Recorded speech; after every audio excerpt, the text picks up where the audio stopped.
She's pregnant, but her husband asked her to donate blood to his mistress. She demanded a divorce, and he regrets it. Hi, my beloved story family. Welcome to Mr. Peter Stories. Happy 2025 to all the story lovers out there.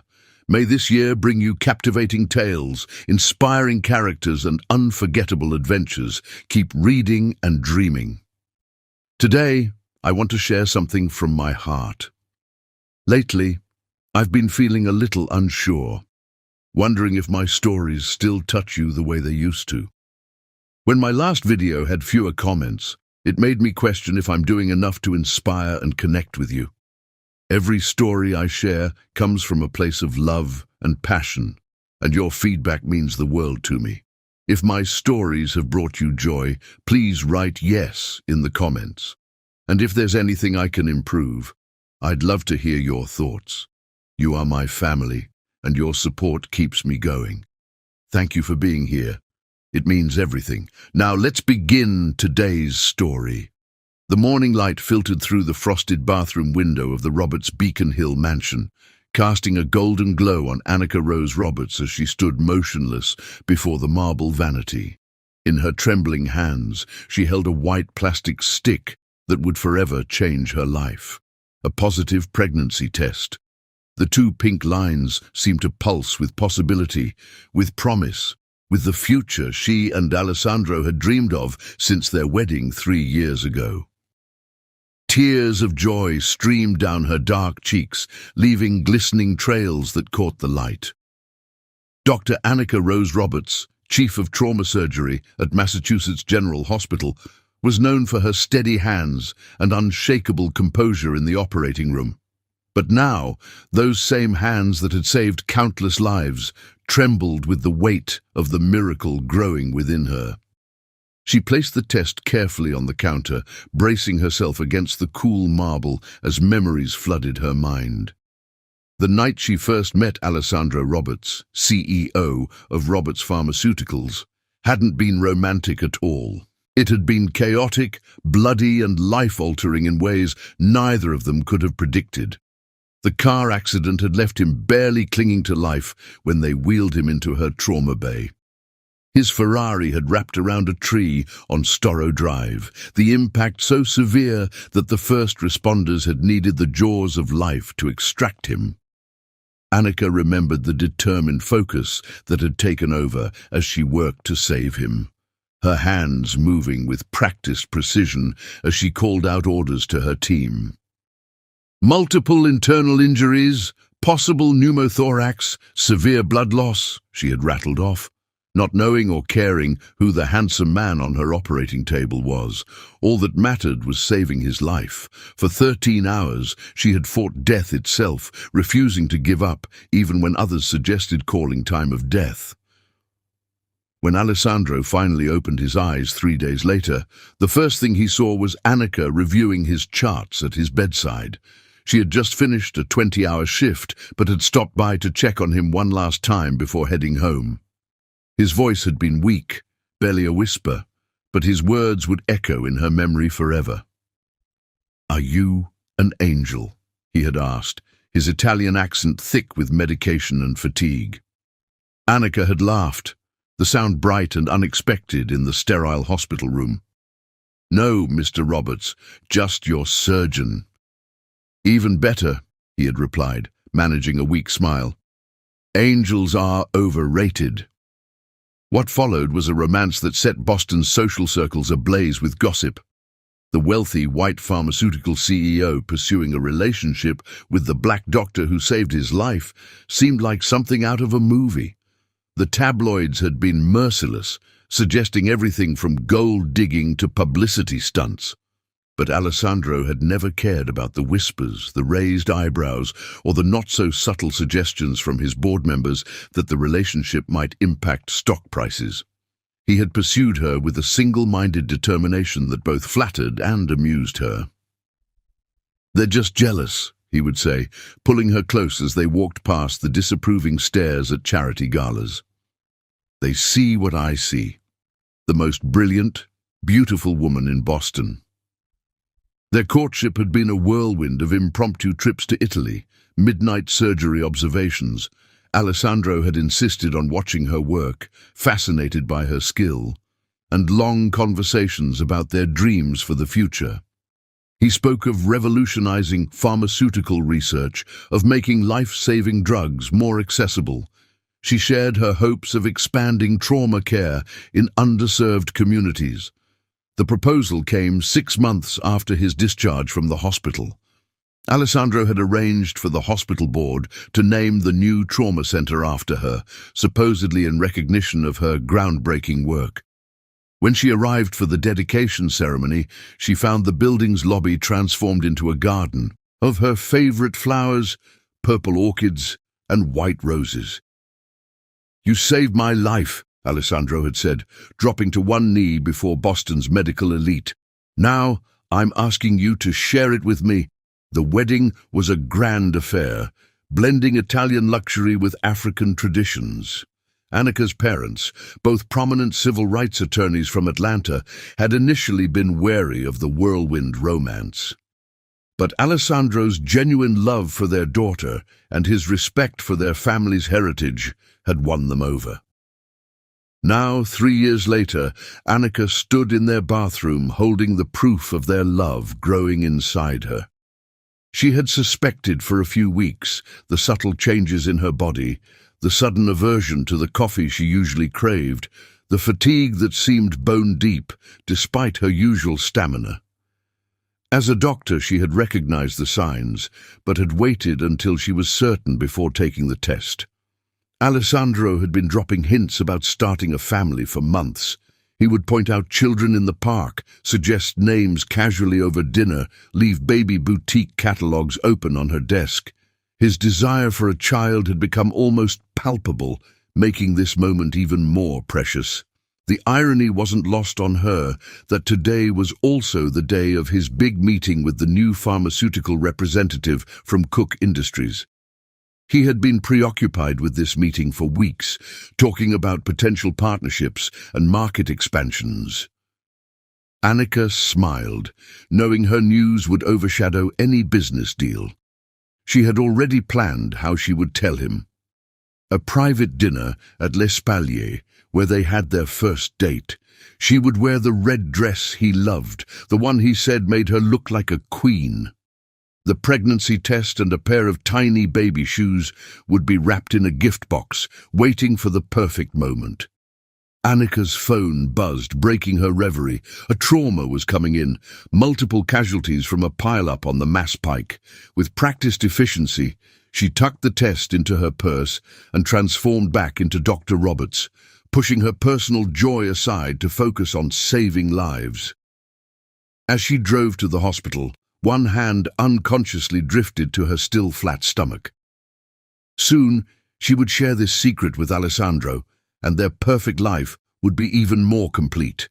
They would be a family, her, Alessandro, and their child, a beautiful blend of their two worlds. If only she had known that at that very moment, Alessandro was sitting in his office, his hand resting on Calliope Cook's lower back as they reviewed contracts. If only she had seen the way the blonde pharmaceutical representative leaned too close, smiled too warmly, touched too familiarly. But Annika didn't see any of that. She saw only the future she imagined, a future that would shatter like glass in the coming months, cutting deep enough to draw blood. The same blood that Alessandro would later ask her to give, not knowing he was asking her to choose between his mistress and their unborn child. For now, though, Annika Rose Roberts was simply a woman in love, carrying the most precious secret of her life. The morning sun continued to stream through the bathroom window, blessing a moment of perfect happiness before the storm that was coming. Sometimes the most beautiful moments in life are the ones right before everything falls apart, when we still believe in perfect love and happy endings. Little did she know that this moment of joy would become a bittersweet memory, one she would look back on years later as the last time she truly believed in fairy tales. But perhaps that was the greatest gift of all, for when the fairy tale ended, She would discover something far more valuable than a perfect love story. She would discover her own power, her own strength, and her own ability to turn betrayal into triumph. As she pulled into the hospital parking lot, Annika took one last moment to touch her stomach and whisper a promise to her unborn child. "You and me, little one. We're going to be amazing together." She didn't know then how prophetic those words would be, or how this child would become both her anchor and her wings in the storms ahead. But that was a story for another day. For now, she was simply a woman carrying a precious secret, about to start another day of saving lives, unaware that her own life was about to need saving. Chapter 2. The Other Woman. Calliope Cook's Louboutin heels clicked against the polished marble floors of Roberts Pharmaceuticals headquarters with the precision of a metronome. Each step was calculated, just like every other move she had made in her 32 years of life. Her golden hair cascaded in perfect waves past her shoulders, and her Chanel suit was tailored to showcase both professionalism and allure. Another calculated choice. The security guard at the desk did a double-take as she approached, her red-soled heels continuing their rhythmic announcement of her arrival. "Ms. Cook, Mr. Roberts is expecting you." Of course he was. Calliope had spent 3 months orchestrating this meeting, leveraging every connection she had made during her meteoric rise through Cook Industries' ranks. As their top pharmaceutical representative, she had earned this opportunity to pitch a partnership with Roberts Pharmaceuticals. But Calliope had greater ambitions than mere business deals. The elevator ride to the top floor gave her time to review her mental notes. She knew everything about Alessandro Roberts, his business history, his philanthropic endeavors, his troubled relationship with his conservative board of directors, and most importantly, his marriage to Dr. Annika Rose Roberts, the brilliant trauma surgeon who had saved his life 3 years ago. Their love story had made headlines, the stuff of modern fairy tales. But Calliope didn't believe in fairy tales. She believed in opportunity, strategy, and the inevitable boredom that plagued powerful men who married their saviors. Alessandro's office door opened before she could knock. He stood there, tall and imposing in a perfectly tailored Italian suit, his dark hair slightly graying at the temples in a way that only enhanced his appeal. His eyes widened slightly as they met hers, the first genuine reaction she had seen from him in all her research. "Ms. Cook," he said, extending his hand, "welcome to Roberts Pharmaceuticals." His grip was firm, confident, but she noticed how his fingers lingered a fraction too long against hers. First crack in the armor, she thought, suppressing a smile. "Mr. Roberts," she replied, her voice a carefully modulated blend of honey and whiskey. "Thank you for making time in your busy schedule." The office was exactly as she had imagined. Floor-to-ceiling windows overlooking Boston's skyline, modern art pieces that probably cost more than most people's homes, and a massive desk that screamed power and success. But it was the small details that interested her more. The absence of personal photos, the slight disorder of papers on his desk, the empty coffee cups suggesting long, lonely nights at work. "Please sit," Alessandro gestured to one of the leather chairs facing his desk. "I've reviewed your proposal. It's intriguing." Calliope settled into the chair, crossing her legs slowly enough to draw his eye, but quickly enough to maintain propriety. "Intriguing enough to discuss over dinner?" The question hung in the air between them. Both knew she had just crossed a line, had taken their meeting from professional to something more dangerous. Alessandro's hand twitched slightly as he reached for her proposal. "Ms. Cook." "Calliope, please," she interrupted, her smile disarming. "And before you remind me that you're married, let me be clear, I'm proposing a business dinner. Nothing more, nothing less, unless, of course, you'd like it to be something more." Alessandro's jaw tightened, but she saw the flash of interest in his eyes. A business dinner would be appropriate. My secretary can arrange. I prefer to handle my own arrangements, she said, sliding a business card across his desk. There's a small Italian place in the North End, Giacomo's. Tonight at 8? She stood, smoothing her skirt. Unless you need to check with your wife first? The challenge in her voice was subtle, but unmistakable. Alessandro picked up her card, his wedding ring catching the light. 8 o'clock is fine. That first dinner led to another, then another. Business meetings stretched into late-night discussions about life, ambition, and the weight of expectations. Calliope played her role perfectly, the ambitious young executive who understood the pressures of his world, who didn't demand emotional vulnerability or constant attention. While Annika worked her long hospital shifts, Calliope became Alessandro's confidant. She listened to his frustrations about the board's resistance to new research directions, offered insights into market trends, and always made him understood. Understood. Their first kiss happened 6 weeks after their initial meeting in his office late one night. She had been reviewing quarterly projections, her perfume filling the space between them with promise and temptation. When Alessandro finally gave in, pulling her into his arms, Calliope felt the thrill of victory, even as she returned his kiss with carefully crafted passion. The affair progressed like a chess game, each move planned and executed with precision. Private dinners became weekend meetings at discreet hotels. Calliope never pushed, never demanded, never made Alessandro feel guilty. She was simply there, available and understanding, a sharp contrast to Annika's increasingly busy schedule. What Alessandro didn't know was that every moment was documented, every text message saved, every hotel receipt carefully filed away. Calliope hadn't worked her way up from nothing to settle for being just another mistress. She had bigger plans, and Alessandro Roberts was just a piece in her larger game. The partnership between Roberts Pharmaceuticals and Cook Industries progressed alongside their affair.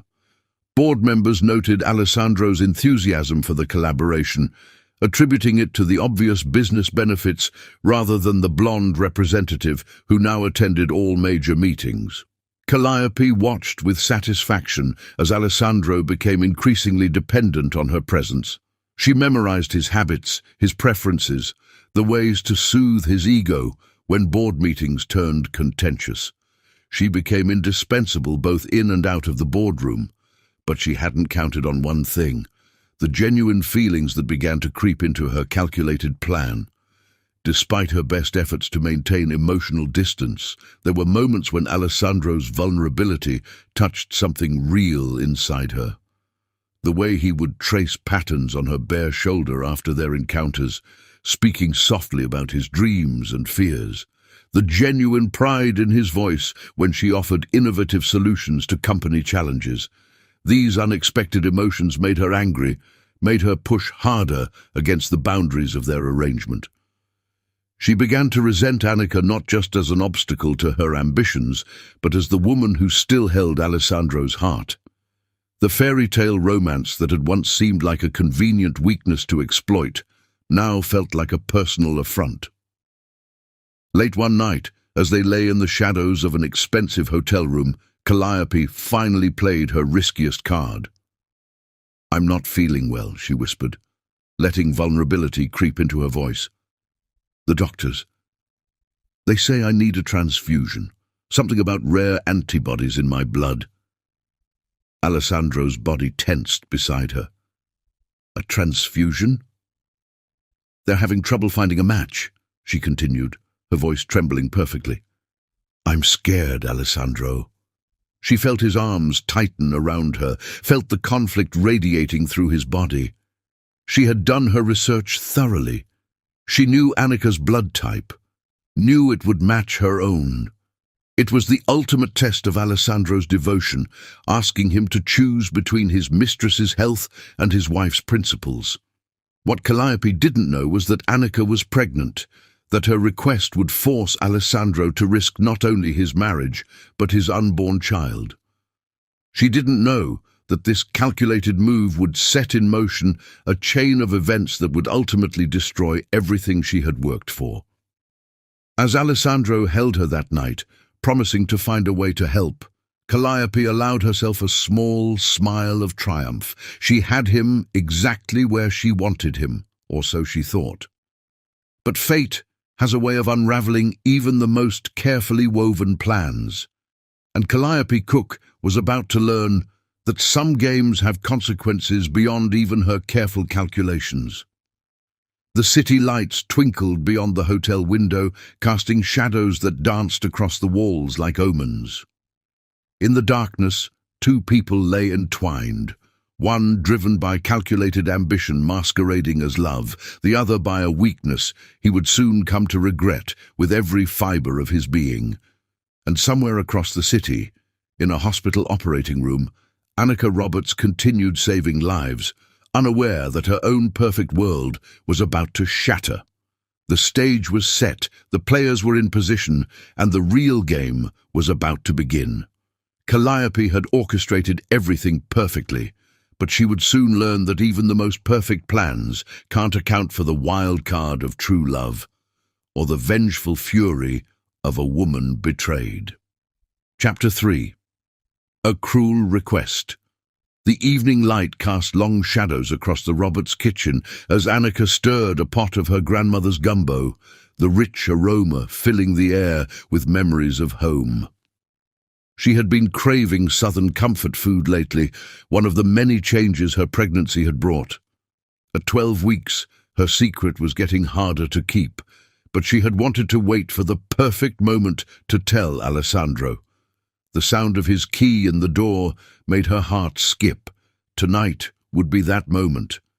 She had even bought a bottle of his favorite non-alcoholic Italian wine to celebrate, knowing she wouldn't be able to share his usual Brunello. But when Alessandro stepped into the kitchen, the hollow look in his eyes made her pause, wooden spoon suspended mid-stir. "We need to talk," he said, his voice carrying none of its usual warmth. He looked exhausted, his typically immaculate appearance showing signs of strain. His tie was loosened, dark circles shadowed his eyes, and his hands, those strong, steady hands she loved, wouldn't stop fidgeting with his wedding ring. Annika turned off the stove, medical instincts kicking in as she assessed his appearance. "What's wrong? Did something happen at work?" She moved to embrace him, but he stepped back, maintaining a distance that felt like a physical blow. "It's about Calliope," he said, and something in his tone made Annika's blood run cold. She had met the pharmaceutical representative several times at company functions, had noticed the woman's perfectly calculated smiles and the way her eyes followed Alessandro. But surely, "She needs a blood transfusion," Alessandro continued, each word seeming to cost him physical effort. "She has a rare blood type, and the doctors are having trouble finding a match."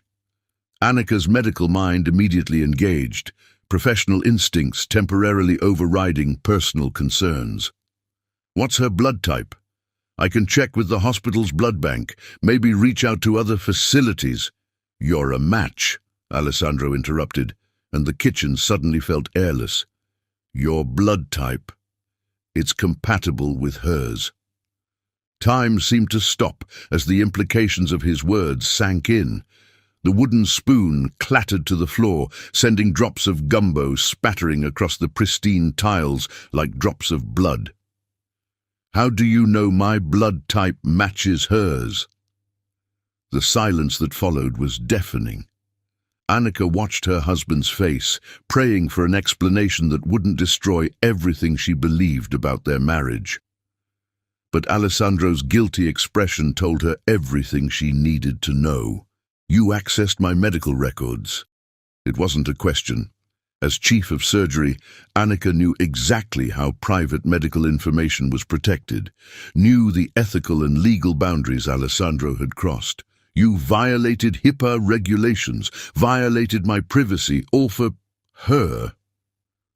Alessandro ran a hand through his hair, a gesture of frustration she had once found endearing. Now, it just made her sick. I had to know if you could help. She's very ill, Annika. The antibodies in her blood don't. Annika's voice cut through his explanation like a scalpel. Don't you dare try to explain the medical aspects to me. I'm a doctor, Alessandro. I understand blood types and antibodies far better than you ever will. She pressed her hands against the cool granite countertop, trying to steady herself as the room seemed to spin.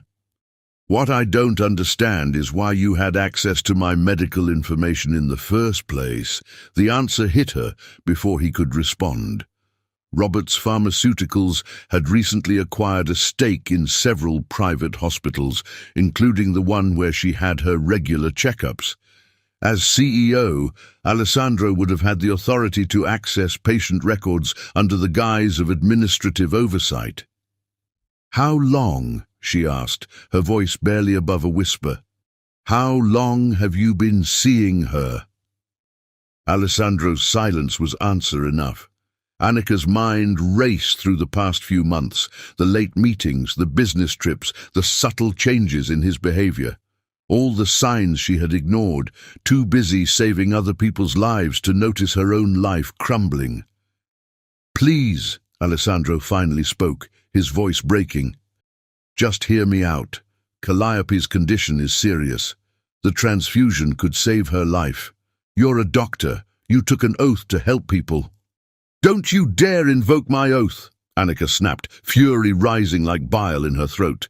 That oath doesn't obligate me to give my blood to my husband's mistress, and you have no right to ask, no right to even know my blood type without my consent. She pressed a hand to her still flat stomach, the gesture unconscious but not unnoticed by Alessandro. His eyes widened slightly, a question forming on his lips, but Annika couldn't bear to hear it. Not now. Not like this. There are proper channels for blood donation, she continued, her professional tone at odds with the trembling of her hands. If Calliope needs blood, she can work with the hospital's blood bank. They have protocols for rare blood types, networks they can access. They've tried all that, Alessandro interrupted. Your blood type is rare, especially with your specific antibody profile. You could help her, Annika. You could save her life, just like you saved mine. The comparison struck her like a physical blow. Is that what this is about? You think because I saved your life, I'm obligated to save hers too? That my blood is somehow yours to offer? Of course not. Alessandro reached for her, but Annika stepped back, maintaining the distance between them. I'm just asking you to consider it, to help someone in need. Someone in need, Annika repeated, bitter laughter bubbling up in her throat. Someone who's been sleeping with my husband, someone you violated my privacy for. She shook her head, tears threatening to fall. How did you even explain having access to my medical information? Did you tell her about going through my records? Or did you make up some story about me offering to help? Alessandro's silence was damning. Annika could picture it. Him and Calliope, probably lying in some hotel bed discussing her blood type like it was their secret to share. The violation felt complete, absolute. Get out, she whispered, then louder when he didn't move. Get out! Annika, please. I said get out. She grabbed the nearest object, a crystal wine glass they had brought back from their honeymoon in Italy, and hurled it against the wall. The sound of shattering glass was oddly satisfying, the scattered pieces catching the evening light like diamonds. Alessandro backed away, hands raised in surrender. I'll give you space, but please think about it. She really does need help. After he left, Annika sank to the kitchen floor, heedless of the spilled gumbo and scattered glass. Her grandmother's recipe, meant to be part of a joyous celebration, now filled the air with the bitterness of betrayal. She pressed both hands against her stomach, feeling the slight swell that only she knew was there. I'm so sorry, little one, she whispered to her unborn child. I'm so sorry you have to witness this. The irony wasn't lost on her, that Alessandro was asking her to risk their baby's health for his mistress, not knowing he was choosing between his lover and his own child. The doctor in her knew that blood donation during pregnancy carried risks, however small. The woman in her knew that even if she weren't pregnant, the request would still be an unforgivable violation. As the sun set outside their Beacon Hill mansion, casting the kitchen in deepening shadows, Annika Rose Roberts made a decision. She would not give her blood to save Calliope Cook.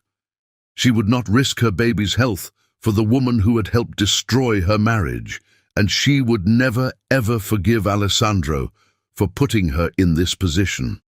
Rising from the floor with the grace and determination that had carried her through countless surgeries, Annika began to plan.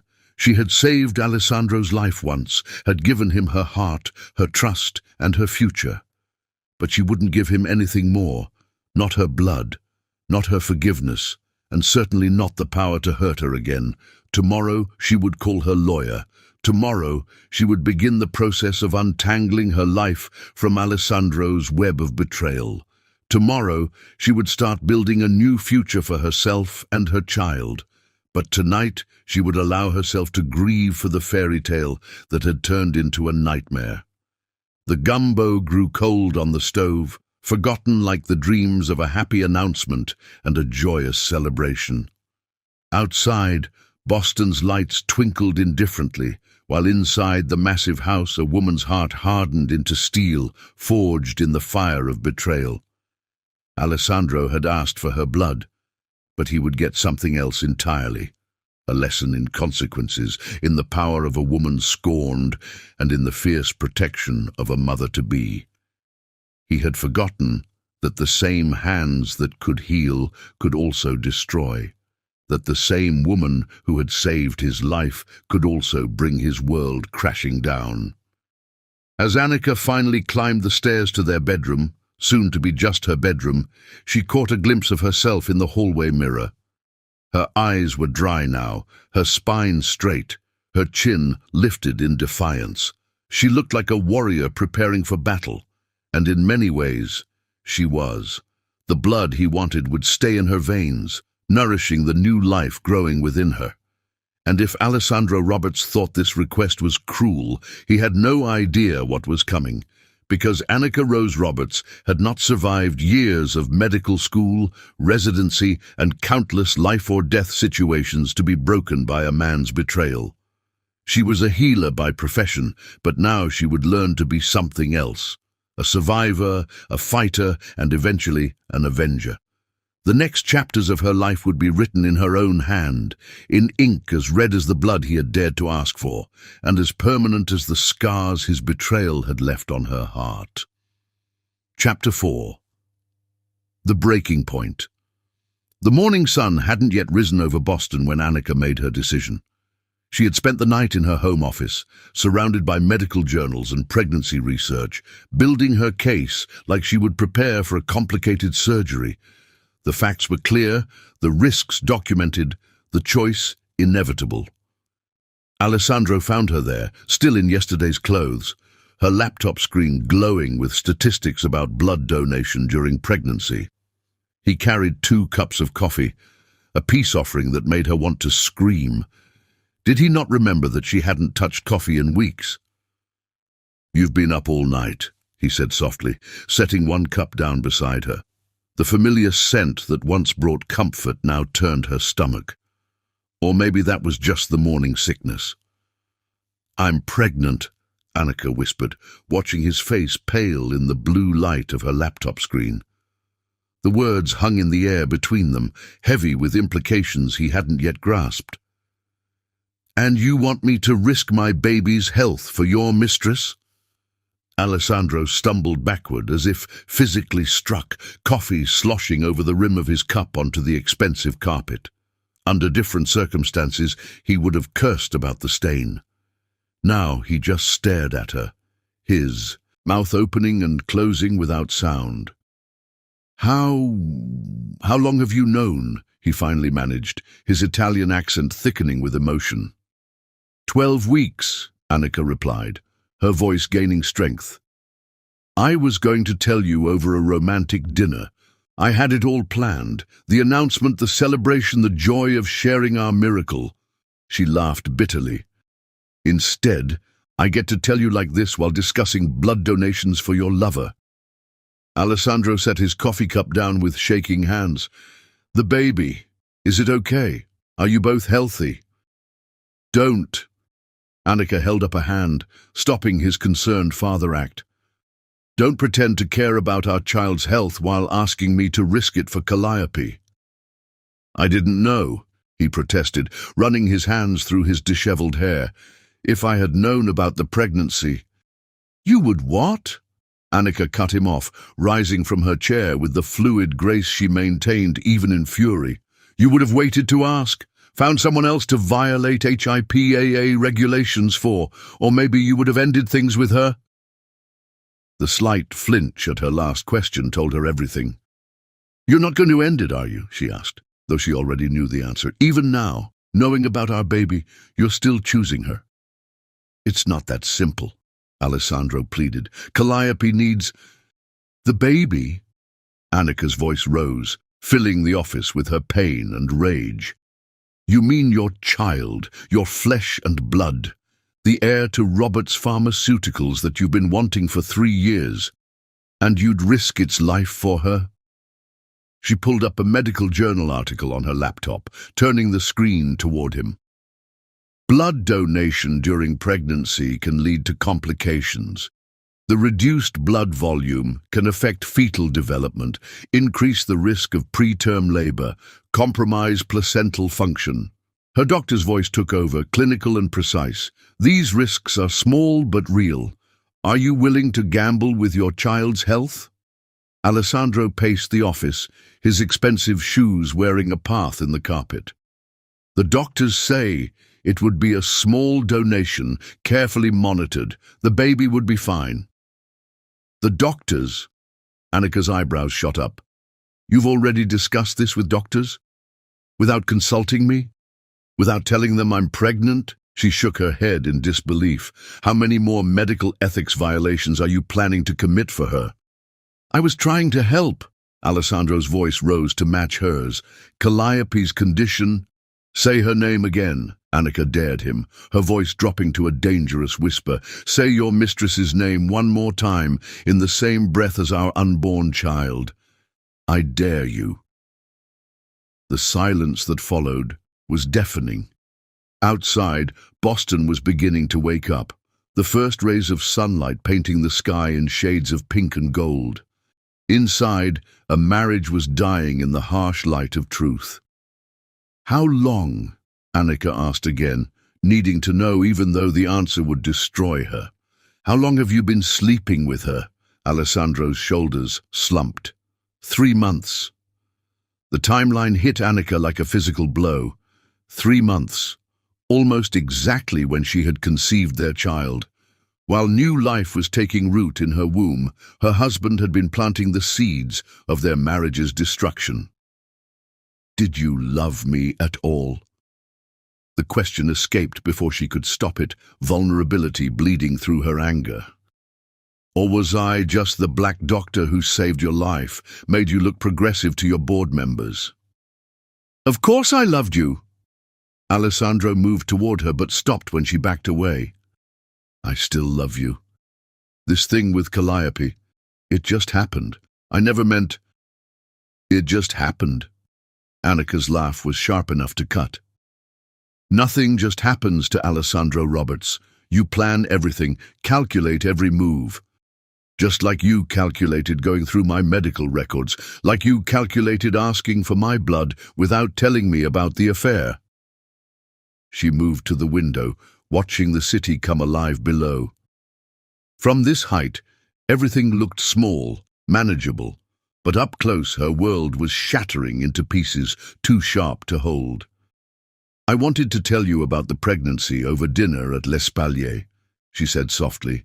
I bought a pair of tiny Italian leather shoes, had them wrapped in silver paper. I thought, her voice caught, I thought you would be so happy. Alessandro made a sound of pain behind her. I am happy. A baby. Our baby. It's everything we wanted. No. Annika turned to face him, one hand protectively covering her stomach. This baby is everything I wanted. You wanted an heir, a continuation of the Roberts legacy. Well, congratulations, you'll have one. But you won't have me. What are you saying? I'm saying that I won't give Calliope my blood. I won't risk our child's health for your mistress. And I won't stay in this marriage. The words, once spoken, seemed to change the very air in the room. Alessandro staggered back, as if she had struck him. Annika, please, we can work through this. Couples therapy, time apart, whatever you need. What I need, she smiled, but it didn't reach her eyes. What I need is a husband who doesn't violate my medical privacy. What I need is a father for my child who doesn't ask me to risk its health for his lover. What I need, her voice broke. What I need is the man I thought I married. But he never existed, did he? The sun had fully risen now, flooding the office with light that seemed too bright, too harsh for this moment. Annika gathered her laptop and research papers, moving with the deliberate calm that had served her through countless surgeries. I'll be staying at the Four Seasons until I find an apartment, she said, her voice steady despite the trembling in her hands. My lawyer will be in touch about the divorce proceedings. Divorce? Alessandro looked lost, like a man watching his empire crumble. Annika, think about the baby. We should try to work this out, give our child a proper family. Our child will have a proper family, she replied, gathering her coat. A mother who protects them, who shows them what strength looks like, what self-respect means. She paused at the door. Better that than a father who treats blood ties as negotiable. As she walked out of the office, out of their home, out of the life they had built together, Annika felt something shift inside her. The fairy tale was over, shattered by betrayal and blood. But from its ashes something stronger was rising, a woman who would rewrite her own story, a mother who would move heaven and earth to protect her child. Behind her, Alessandro called her name, his voice breaking with desperation. But Annika didn't look back. She had given him her heart, her trust, and nearly her blood. She wouldn't give him her tears too. The morning air was crisp with possibility as she drove away from Beacon Hill, away from betrayal, toward a future she would build on her own terms. Her hand rested on her stomach, feeling the slight swell that held all her hopes and dreams. Just you and me now, little one, she whispered, and we're going to be extraordinary. The sun climbed higher in the Boston sky, casting long shadows behind her as she drove toward her new life. Sometimes the breaking point isn't an ending, it's a beginning, and Annika Rose Roberts was just beginning to discover her true strength. Chapter 5. Shattered Dreams. The divorce papers sat on Alessandro Roberts's mahogany desk like a death sentence, their crisp white pages stark against the dark wood. He had been staring at them for hours, the words, "petition for dissolution of marriage," burning into his retinas. The afternoon sun, slanting through his office windows, caught the edge of his wedding ring, still firmly in place on his left hand, mocking him with its golden promise of forever. He hadn't expected Annika to actually leave. In the 3 years of their marriage, she had always been the forgiving one, the one who understood his long hours, his business pressures, his occasional emotional distance. He had taken that forgiveness for granted, assumed it was as permanent as the surgical scar she had left on his chest when she saved his life. Now, sitting in his corner office 30 stories above Boston's financial district, Alessandro realized just how badly he had miscalculated. The papers before him were meticulous, prepared by one of the city's top divorce attorneys. Annika had clearly been planning this, gathering her resources like a general preparing for war. His phone buzzed. Another message from Calliope. She had been texting constantly since Annika's departure 3 days ago, alternating between concern for his emotional state and questions about the blood transfusion she still needed. Alessandro ignored it, just as he had ignored the last dozen messages. Instead, he picked up the photograph that usually sat facing away from him on his desk. It was from their honeymoon in Tuscany, Annika laughing in a sunflower field, her dark skin glowing in the Italian sun, her white sundress billowing in the breeze. She had never looked more beautiful, more alive, more his. "Mr. Roberts?" His assistant's voice crackled through the intercom.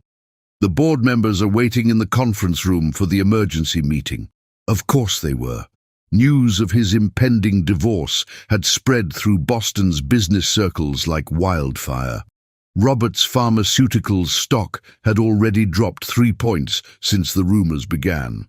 His conservative board members, who had barely tolerated his marriage to Annika in the first place, would be circling like sharks, scenting blood. "Tell them I'll be there in 5 minutes, he replied, straightening his tie and trying to compose himself.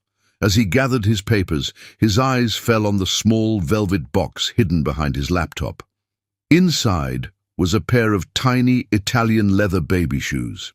He had found them in Annika's home office after she left, still wrapped in silver paper.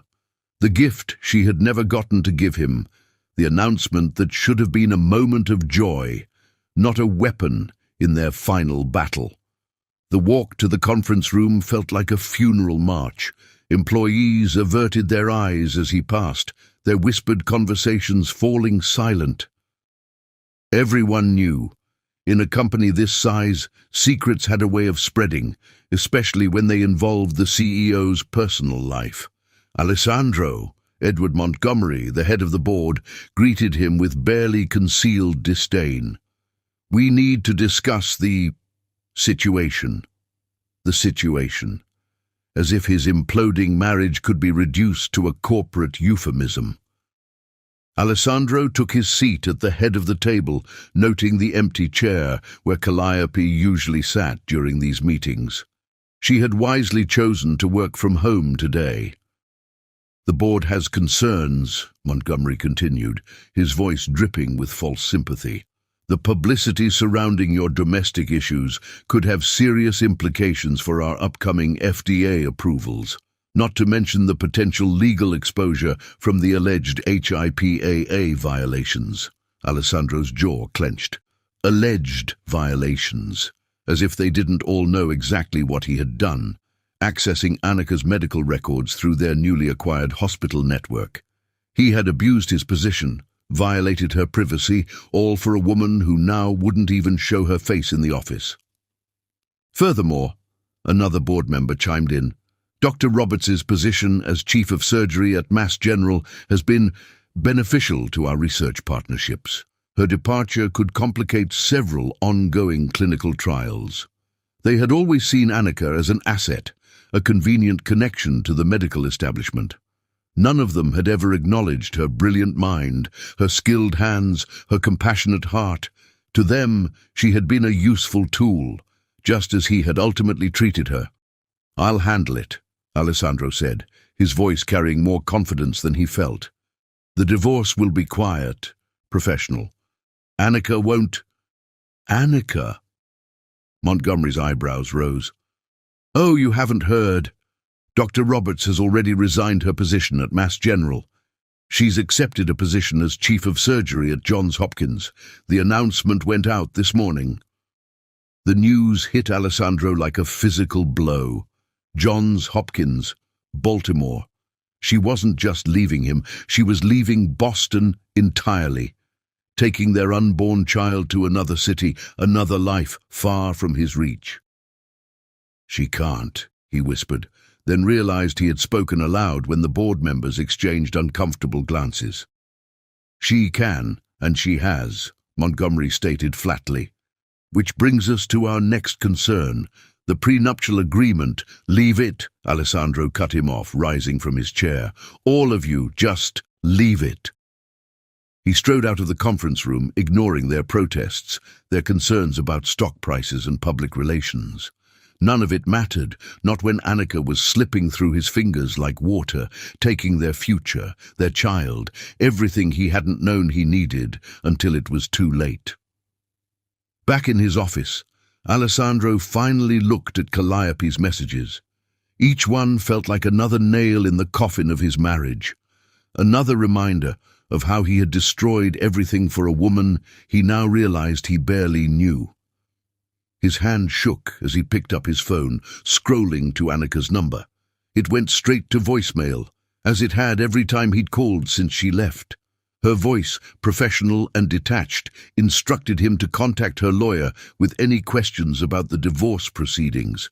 The sun was setting over Boston Harbor, painting the sky in shades of red that reminded him of the blood he had dared to ask for, the sacrifice he had expected her to make. In the gathering darkness of his office, Alessandro Roberts finally understood the magnitude of what he had lost. He had asked for Annika's blood once before, when he lay dying on her operating table. She had given it then, along with her skill, her dedication, and eventually her heart. But he had gotten greedy, had asked for more, her privacy, her dignity, her trust, and now he was losing everything, watching his perfect life shatter like the wineglass she had thrown against their kitchen wall. The divorce papers still sat on his desk, waiting for his signature. Next to them, the tiny Italian baby shoes seemed to mock him with their promise of a future he would never see. His child would be born in Baltimore, would take its first steps in a city where he wasn't, would grow up knowing him only as the father who had betrayed its mother before it was even born. Alessandro picked up his pen, then put it down again. Signing the papers would make it real, would acknowledge that he had destroyed the best thing in his life for a woman who had seen him as a stepping stone to power. Calliope's blood type, her sudden need for a transfusion. Had any of it been real, or had it been another calculated move in her corporate chess game? The answers didn't matter anymore. Nothing mattered except the fact that Annika was gone, taking with her all the warmth, all the love, all the redemption she had brought into his life. She had saved him once with her skilled hands and determined heart, but there would be no saving him this time. As night fell over Boston, Alessandro Roberts sat alone in his dark office, surrounded by the wreckage of his perfect life. On his desk, the divorce papers waited patiently for his signature, while in his pocket, his phone buzzed with another message from the woman who had helped him destroy everything. Sometimes dreams don't shatter all at once. Sometimes they crack slowly, one small betrayal at a time, until suddenly you're standing in the ruins, wondering how you let it all fall apart. Alessandro had thought he was building an empire, never realizing he was dismantling his kingdom, stone by stone, betrayal by betrayal, until nothing remained but regret and the cold comfort of an empty office at night. Chapter 6. Awakening. The Baltimore morning air was different from Boston's, heavier, more humid, carrying the salt scent of the inner harbor instead of the Atlantic's crisp breeze. Annika Rose stood on the balcony of her new penthouse apartment, watching the sun rise over Johns Hopkins Hospital in the distance. At 16 weeks pregnant, her baby bump was just beginning to show beneath her silk robe, a gentle reminder of why she had chosen this new beginning. The transition to Johns Hopkins had been seamless, almost suspiciously so. The hospital board had practically tripped over themselves to welcome her, offering a compensation package that made her Boston salary look modest. They didn't mention the headlines about her divorce from Alessandro Roberts, or the rumors swirling through medical circles about why one of Boston's top surgeons had suddenly relocated. Dr. Roberts? Her new assistant's voice came through the intercom. "Your first surgical consult is in 30 minutes. "Thank you, James," she replied, already moving to her closet where her clothes hung in perfect order. All traces of her old life in Boston removed, replaced by a wardrobe that spoke of power rather than privilege. No more designer dresses chosen to complement Alessandro's Italian suits. Now she dressed for herself, in clothes that made her feel like the warrior she was becoming. The hospital corridors felt different too. At Mass General, she had been Alessandro Roberts' wife, who happened to be a brilliant surgeon. Here, she was simply Doctor. Annika Rose, Chief of Surgery, and her reputation preceded her. The whispers that followed her now were of admiration rather than gossip. "The patient in 701 needs emergency surgery," a resident reported as Annika strode into the surgical wing. "Multiple trauma from a car accident, similar to the case that made you famous in Boston. Similar to Alessandro's accident, the case that had brought him into her life, that had started this whole story." Annika's hand instinctively moved to her stomach, feeling the flutter of movement that had recently begun. Her child, reminding her that some good had come from that chapter of her life. "Let's save this one too," she said, heading to scrub in. In the operating room, Annika found her true awakening. Here, with a scalpel in her hand and a life in the balance, she was most herself. No one's wife, no one's victim, just a surgeon doing what she was born to do. The surgery was complex, the kind that would have once made headlines. Alessandro Roberts' wife performs miracle. Now it was just another day, another life saved by Dr. Rose's skilled hands. The rush of success, of knowing she had made a difference, felt purer without the shadow of her marriage coloring it. "Beautiful work, Dr. Rose," her new head of trauma said afterward. "We're lucky to have you." Lucky. The word echoed in her mind as she changed out of her scrubs. She had once thought herself lucky to have caught Alessandro's eye, to have been chosen by him. Now she understood that she had been the prize all along. Her skill, her intelligence, her determination. He had been lucky to have her, and he had thrown it all away. During her lunch break, Annika reviewed the latest research proposals for her department. Johns Hopkins had given her complete autonomy over the surgical program, along with a research budget that made her previous resources look paltry. She was using it to focus on trauma care in underserved communities, the work she had always wanted to do, but had scaled back to accommodate Alessandro's corporate interests. Her phone buzzed with another email from Alessandro's lawyer. She deleted it without reading it. The divorce proceedings were moving forward, her legal team handling everything. She had left nothing to chance, documented everything. His HIPAA violations, his affair, his attempt to pressure her into a medical procedure while pregnant, the prenup he had insisted on, thinking it protected him, now worked in her favor thanks to the infidelity clause her father had insisted on including. Dr. Rose. A nurse appeared at her office door. "There's a delivery for you." Another bouquet of purple orchids and white roses, Alessandro's signature apology flowers. They had been arriving weekly since she left Boston. Annika waved them away. "Donate them to the pediatric ward," she said, as she had every other time. The afternoon brought a meeting with the hospital board, where Annika presented her plans for a new trauma center focused on serving Baltimore's inner city. The same proposal she had once shared with Alessandro, watching his eyes glaze over as he calculated the profit margins. "Ambitious," the board chairman commented, "but your track record speaks for itself. You have our full support." Support. Another thing she had thought she needed from Alessandro. But here she was, building something greater than she had ever dreamed, and doing it entirely on her own terms. In the evening, Annika attended her prenatal appointment with a doctor she had thoroughly vetted, in a practice unconnected to any hospital system Alessandro might have influence over. Her baby was growing strong, unaffected by the stress of the past months. "Would you like to know the gender?" the doctor asked, smiling, as the ultrasound showed a clear image. "Yes," Annika replied firmly. This was her child, her future, and she would face it head-on, without fear or hesitation. "It's a girl," the doctor announced, and Annika felt tears spring to her eyes. A daughter.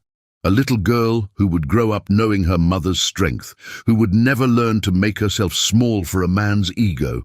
Back in her new apartment, Annika sat at her desk, reviewing surgical journals as the city lights twinkled below. Her laptop screen showed the latest stock prices for Roberts Pharmaceuticals, down another 5 points since her departure. She wasn't actively trying to hurt Alessandro's company, but she wasn't protecting it anymore either.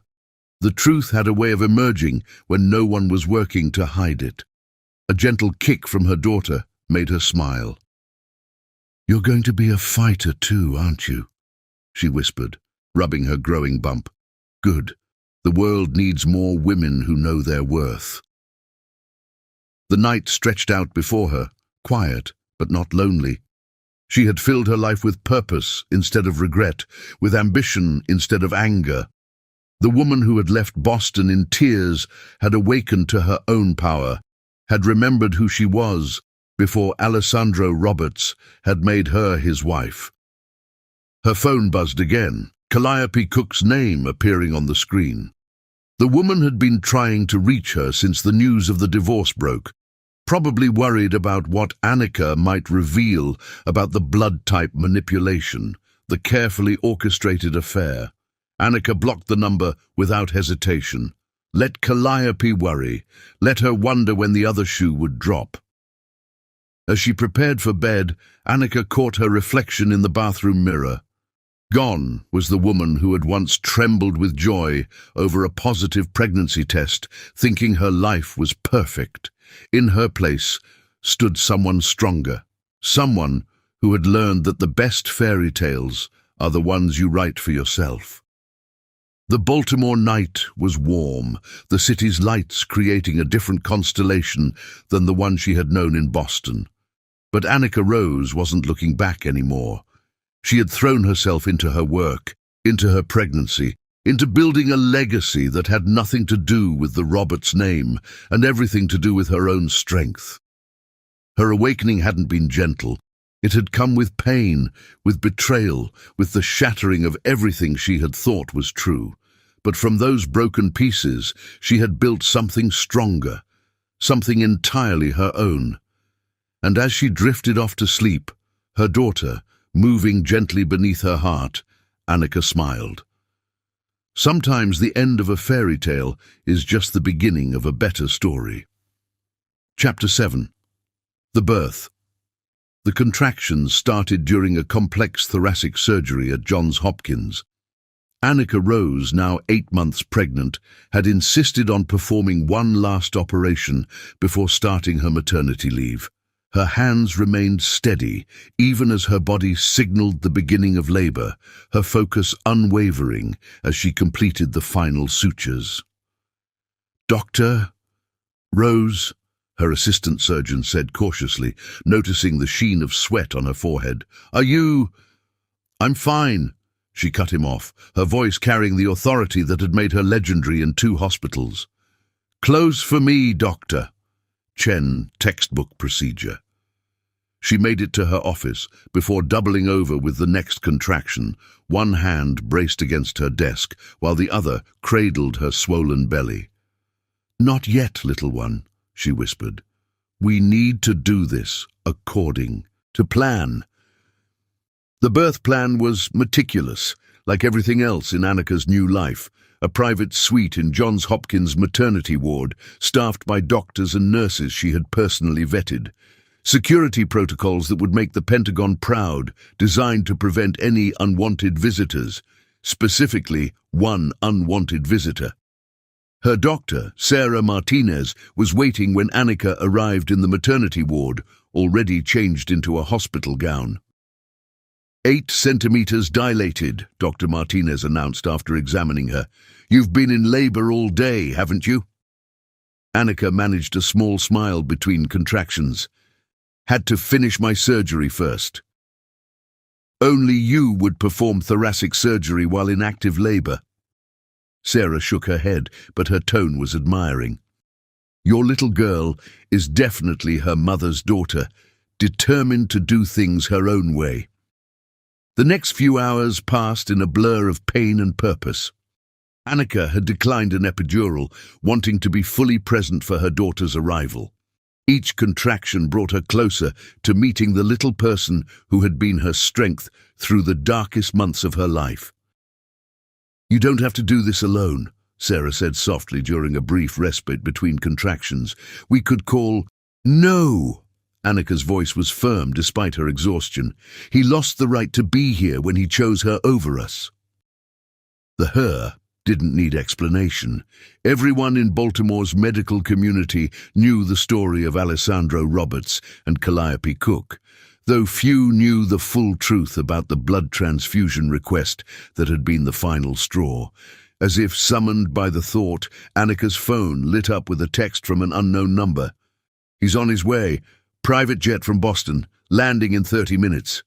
Calliope, still trying to manipulate the situation, still inserting herself into Annika's life.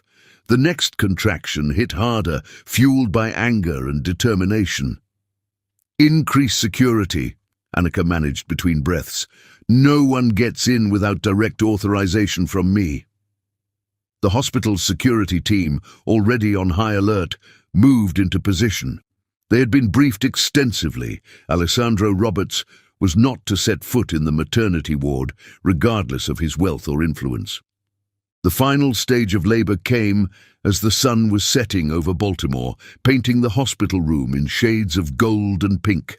Annika bore down with all her strength, channeling every ounce of pain and betrayal into bringing her daughter into the world. "One more push, Doctor," Martinez encouraged. "She's almost here." With a final primal effort, Annika felt her daughter slide into the world. The cry that filled the room was strong, indignant, a warrior's cry.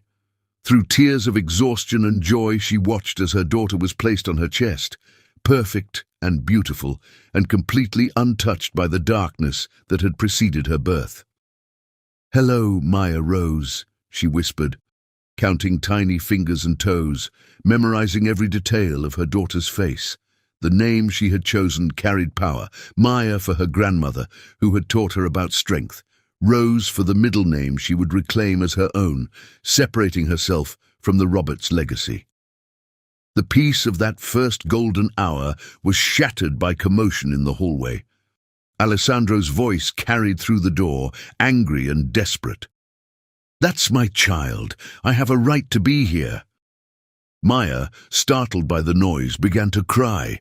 Annika held her closer, protective instincts surging. "Get him out of here," she ordered, her voice carrying the same authority she used in the operating room.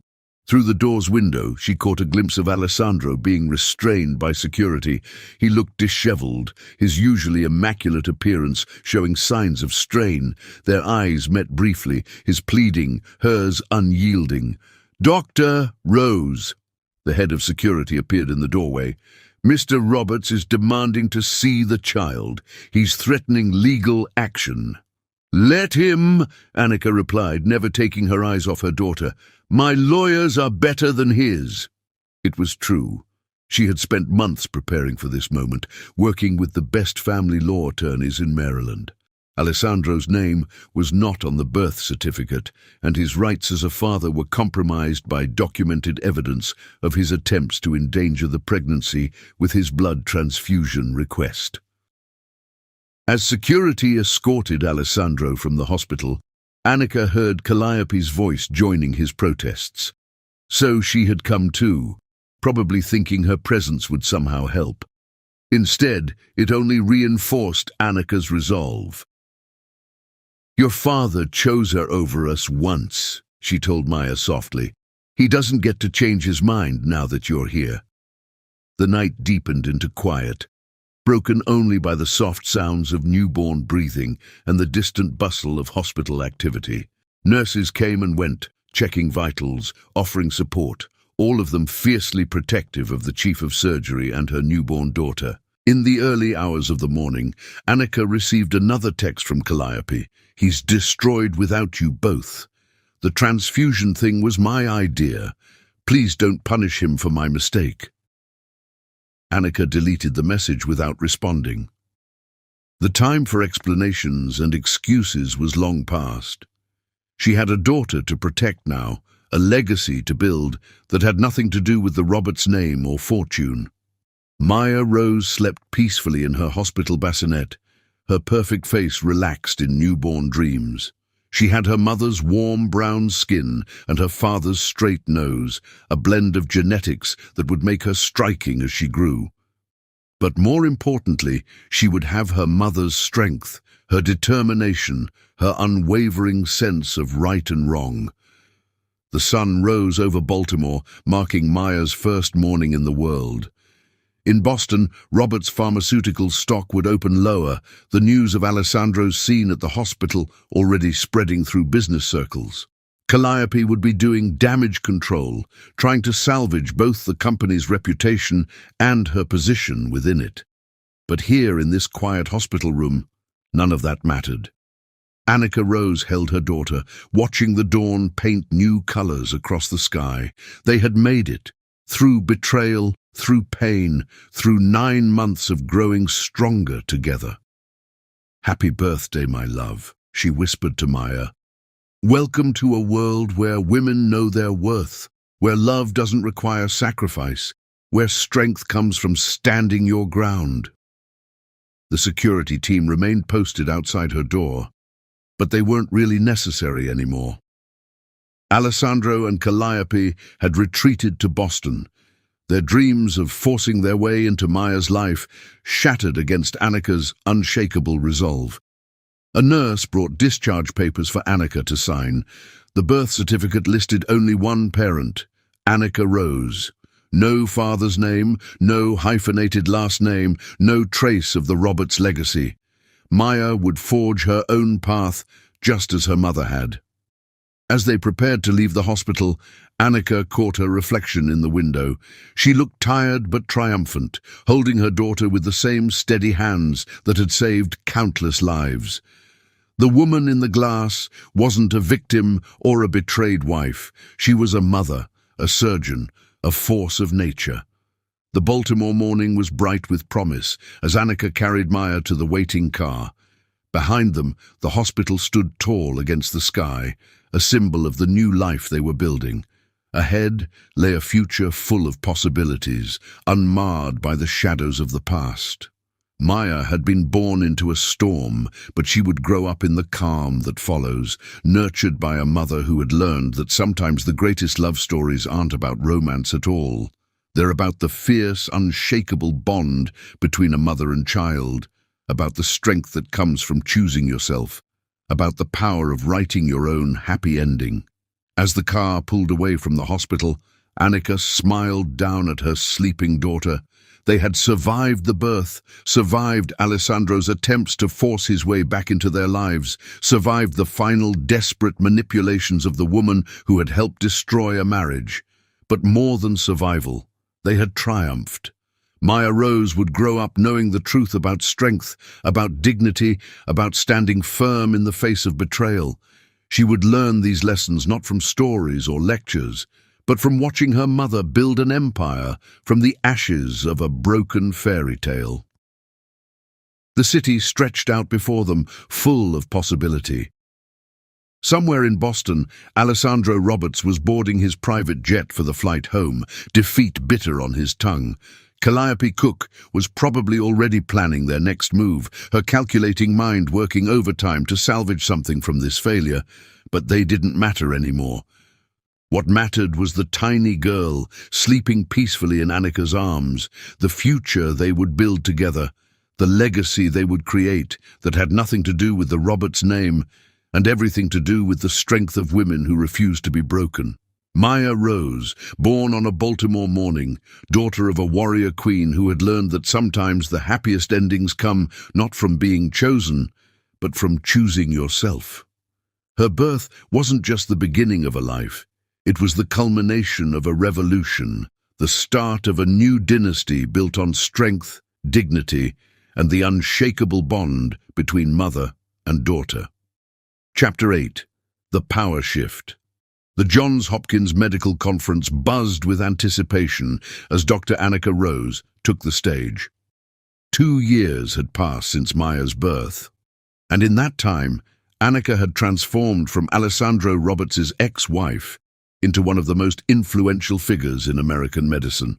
Her keynote speech today would introduce a revolutionary surgical technique she had developed, one that would change the landscape of trauma care forever. "Ladies and gentlemen," she began, her voice carrying the quiet confidence that had become her trademark, "today we discuss not just saving lives, but transforming them." In the front row, 3-year-old Maya sat between Annika's parents, her dark curls framing a face that perfectly blended her mother's warmth and her father's classical features. She colored quietly in her medical-themed coloring book, already showing signs of following in her mother's footsteps. As Annika presented her findings, she couldn't help but notice the FDA representatives in the audience, their expressions intense as they took notes. They had been frequent visitors to her research department lately, especially since the questions about Roberts Pharmaceuticals' drug trials had begun to surface. Meanwhile, in Boston, Alessandro Roberts faced a very different kind of audience. The Roberts Pharmaceuticals boardroom had lost its warm mahogany glow, now feeling more like an interrogation chamber as shareholders demanded answers about the company's plummeting stock prices. "Mr. Roberts," Edward Montgomery's voice dripped with barely concealed disdain, "perhaps you could explain why 3 of our major research partnerships have withdrawn in the past month alone." Alessandro loosened his tie, feeling the pressure mounting. Calliope sat at the far end of the table, her golden hair now streaked with premature grey, her calculated smile replaced by a worried frown. She had maintained her position through the turbulent aftermath of their affair, but her influence had waned as the company's problems multiplied. "The partnerships are being reviewed," Alessandro replied, but his voice lacked its former authority. "We're implementing new protocols to address the FDA's concerns about our trial procedures." What he didn't say was that those concerns had originated from surprisingly well-informed anonymous tips that highlighted specific irregularities in trials that had been conducted during his marriage to Annika, when she had been quietly observing everything while playing the role of supportive wife. Back in Baltimore, Annika concluded her presentation to thunderous applause. The medical community had embraced her innovations, her dedication to ethical research, her focus on making advanced care accessible to underserved communities. She had built something far more valuable than the social position she had once held as Alessandro's wife.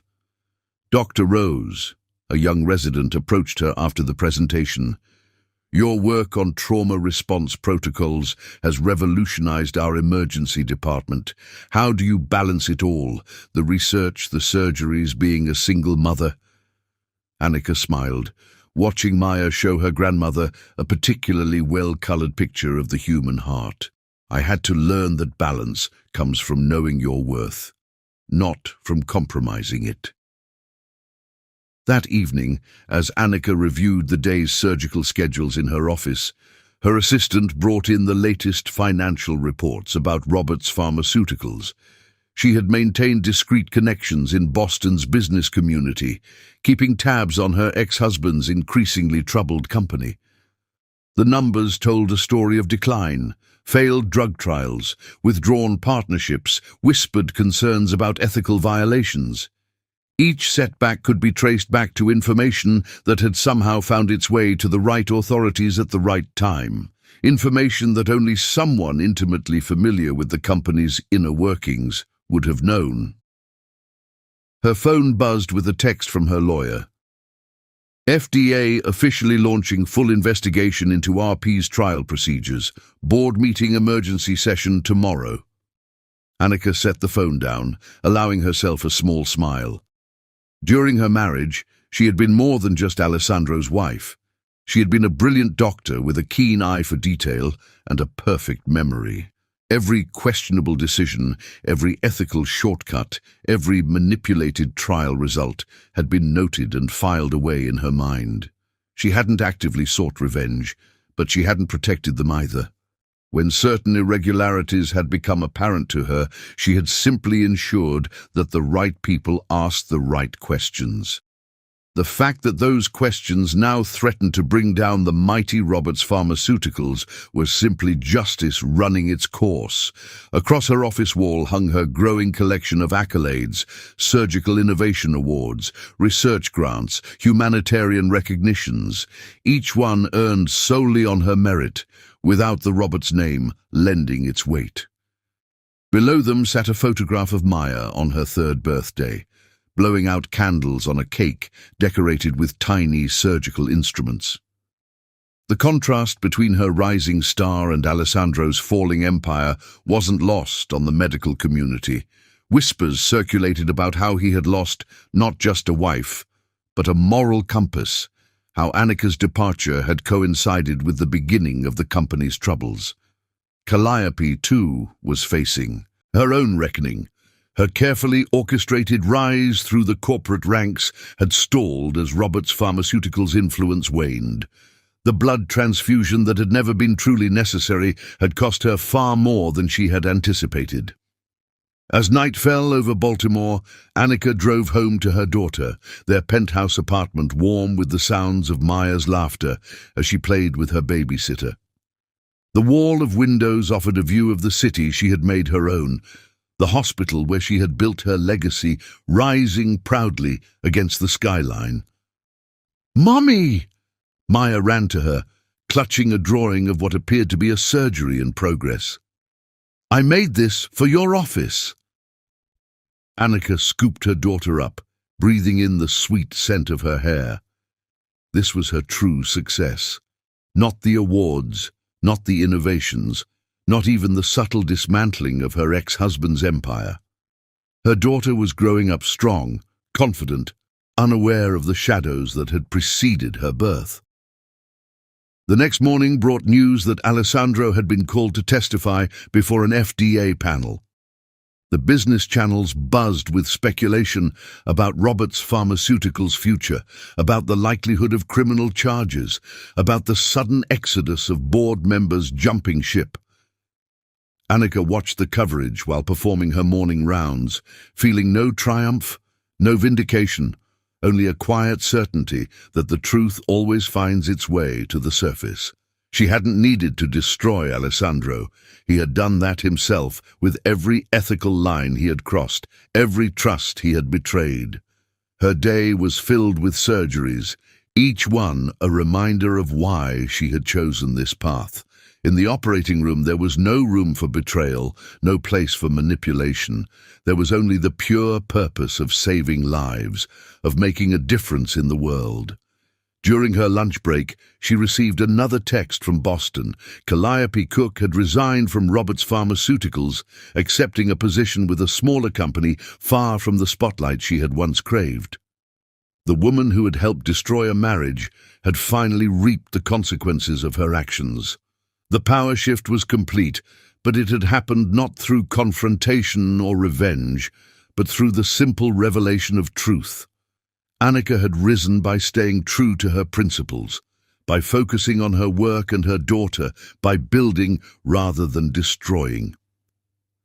As she scrubbed in for her final surgery of the day, Annika caught her reflection in the surgical suite's window.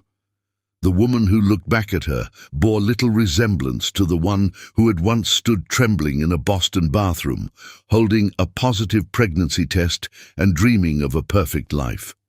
This woman was stronger, wiser, more powerful in her own right than she had ever been as Alessandro Roberts' wife.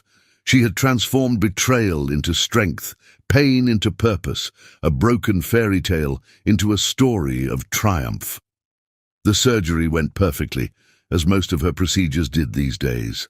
Afterward, as she wrote up her notes, news broke that Roberts Pharmaceuticals stock had hit an all-time low. The empire Alessandro had built, the legacy he had protected at the cost of his marriage, was crumbling under the weight of its own corruption. But Annika was already focusing on tomorrow, on the research grant she would announce, on the new surgical wing she was designing, on the bedtime story she would read to Maya. She had learned that true power comes not from destroying others, but from building something meaningful of your own. As she drove home through the Baltimore evening, her phone lit up with a message from Alessandro's number. The first direct contact he had attempted in years. She deleted it without reading it, just as she had deleted every message since the day she had left Boston. The past had no power over her anymore.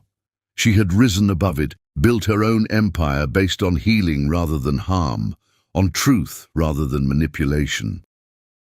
The power shift wasn't just in their relative positions in the world. It was in the fundamental understanding that she had never needed his name, his influence, or his approval to be extraordinary. Maya was waiting at home, eager to share her day's adventures at preschool. As Annika listened to her daughter's stories, she felt the final pieces of her transformation fall into place. She hadn't just survived betrayal, she had alchemized it into gold, turning pain into power, loss into legacy. The city lights twinkled beyond their windows, a constellation of possibilities in the gathering dusk. Somewhere in Boston, Alessandro Roberts faced the ruins of his carefully constructed world. But here in Baltimore, Annika Rose held her daughter close, knowing that sometimes the greatest power lies not in what you take from others, but in what you build for yourself. Chapter 9. Calculated Moves. Annika sat in her home office in Baltimore, surrounded by files that told the story of Roberts Pharmaceuticals' downfall. Not the public story splashed across business newspapers, but the real story, the one she had pieced together during her years as Alessandro's wife. Every questionable trial, every manipulated result, every ethical shortcut had been carefully documented and stored away, like a surgeon collecting instruments for a complicated procedure. The chessboard on her desk, a gift from her father when she made chief of surgery, seemed particularly appropriate tonight. Each piece represented a different move in the game she had been playing since leaving Boston. Not for revenge, she told herself, but for justice. For every patient who had been given false hope by Roberts Pharmaceuticals' manipulated trial data, for every doctor who had prescribed their drugs believing the company's claims. Her laptop pinged with a new email from her most reliable source inside Roberts Pharmaceuticals. A junior researcher who had once confided in her about data irregularities in their flagship drug trials. The email contained internal documents about their latest FDA submission, showing clearly manipulated efficacy rates. Annika's fingers hovered over her keyboard as she considered her next move. The FDA already had an open investigation into the company, but this new information would shift their focus to the current trials, not just historical ones. It would prove that the ethical violations weren't just in the past, that they continued even after her departure. "Mom?" Maya's voice came from the doorway. At 3.5, she was a perfect blend of her parents' features, but her spirit was all Annika. "Can you read me another story about the brave doctor?" Annika smiled, closing her laptop. The documents could wait. "Of course, sweetheart. How about the one where she saves the little girl's heart?" As she tucked Maya into bed, reading from their favorite book about pioneering female surgeons, Annika thought about the other reason for her calculated dismantling of Roberts Pharmaceuticals. Her daughter deserved to know that her mother had stood up to corruption, had chosen truth over comfort, justice over easy silence. The next morning, Annika made 2 calls before heading to the hospital. The first was to a journalist she trusted at the Wall Street Journal, sharing select details about the company's current trials. The second was to a member of Roberts Pharmaceuticals' board, one who had always been uncomfortable with Alessandro's methods, but had lacked the courage to speak up. "The FDA is expanding their investigation," she said simply. "You might want to distance yourself before the new findings become public." In her office at Johns Hopkins, Annika reviewed surgical schedules while monitoring the fallout. By noon, 2 board members had resigned, citing personal reasons. By 2, Roberts Pharmaceuticals stock had dropped another 12 points. By 4, the FDA had announced a deeper probe into their current drug trials. Her phone buzzed with a text from Calliope. "I know what you're doing. We should talk." Annika deleted the message without responding. Calliope had made her choice 3 years ago, had chosen ambition over ethics, manipulation over truth. Let her worry now as the carefully constructed house of cards began to fall. A knock at her office door interrupted her thoughts. "Dr. Rose? There's a representative from the FDA here to see you." The agent was young but sharp-eyed, carrying a thick folder of documents. "Dr. Rose, we've received some concerning information about Roberts Pharmaceuticals' trial procedures during your time there. Given your unique position as both a medical professional and the former wife of the CEO, I'll tell you everything I know," Annika replied, pulling out her own files. "Every trial I questioned, every data point that didn't add up, every patient whose results were conveniently excluded from the final reports." The interview lasted hours, her perfect memory providing dates, names, specific instances of ethical violations. She had spent years in operating rooms, learning to notice details others might miss, to remember every step of complicated procedures. Those same skills had made her an inadvertent witness to her ex-husband's corporate misconduct. As the FDA agent left, promising to be in touch, Annika felt no triumph, only a sense of relief. The truth she had carried for so long was finally finding its way into the light. That evening, as she drove home to Maya, news broke about a major pension fund divesting from Roberts Pharmaceuticals. The company's stock fell another 8 points in after-hours trading. Alessandro would be scrambling now, trying to contain the damage, probably never suspecting that his biggest threat came not from regulators or journalists, but from the woman he had betrayed. Maya was waiting with a new drawing, a careful child's rendition of a doctor performing surgery. "Is this you, sweetheart?"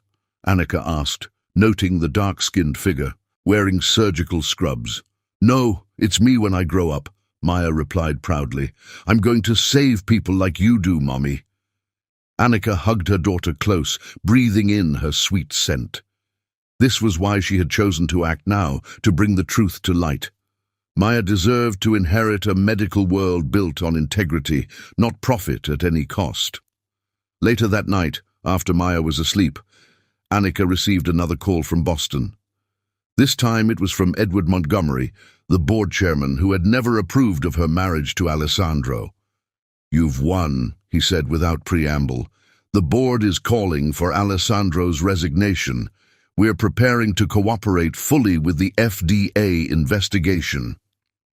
"This isn't about winning," Annika replied calmly. "It's about truth, about consequences, about doing what's right, even when it's difficult." After hanging up, she moved her white queen on the chessboard, capturing the black king. The game had never been about revenge. It had been about justice, about protecting future patients, about showing her daughter that sometimes the most powerful moves are the ones made quietly, with precision and purpose. Alessandro would realize soon enough that his empire hadn't been destroyed by external forces, but by the very woman he had underestimated, the one whose blood he had dared to treat as a commodity. The same surgical precision that had once saved his life had now been turned to excising the corruption from his company. As Baltimore's lights twinkled outside her window, Annika Rose allowed herself a small smile. She had made her moves carefully, calculated each step like planning a complex surgery, and like every operation she performed, this one had been about healing. Not just individual patients, but the entire system that was supposed to serve them. The next morning, would bring more revelations, more consequences, more pieces falling into place. But for now, Annika sat in her quiet home office, surrounded by the evidence of her careful strategy, knowing that sometimes the most effective moves are the ones your opponent never sees coming. She hadn't needed to raise her voice or make dramatic gestures. Like any good surgeon, she had simply cut away the diseased tissue precisely and methodically until only truth remained. Chapter 10. The Fall. The morning Alessandro Roberts' world finally crumbled began like any other. His driver had pulled up to Roberts Pharmaceuticals' gleaming headquarters at precisely 7 a.m., navigating through a growing crowd of reporters that Alessandro dismissed as routine business press. It wasn't until he saw the FBI vehicles parked in his reserved space that he understood this was the day he had always feared but never truly expected. The headlines scrolling across every screen in the lobby hit him like a physical blow. Breaking: Roberts Pharmaceuticals drug trials revealed as fraudulent. CEO faces criminal charges. Behind him, the revolving doors kept spinning, bringing in more federal agents, more reporters, more proof that his carefully constructed world was ending. Mr. Roberts. Edward Montgomery's voice cut through the chaos. The board chairman stood flanked by stern-faced lawyers and FBI agents. The board has convened an emergency session. Your presence is required. The journey to the boardroom felt like a funeral march. Employees he'd known for years turned away, some openly crying as they cleared out their desks. The stock price ticker in the lobby told the story in brutal red numbers, down 60% and still falling, decades of his family's legacy evaporating in real time. The evidence is insurmountable, Montgomery stated once they were seated in the boardroom. The familiar mahogany table now felt like an execution block. Falsified trial data going back 5 years, deliberately concealed negative results, patient deaths that were conveniently omitted from FDA submissions. Alessandro's throat went dry as the board's lead counsel projected documents onto the screen. Internal emails, altered lab reports, manipulated statistical analyses. But what caught his eye was the metadata. Many of these files had been accessed during his marriage to Annika.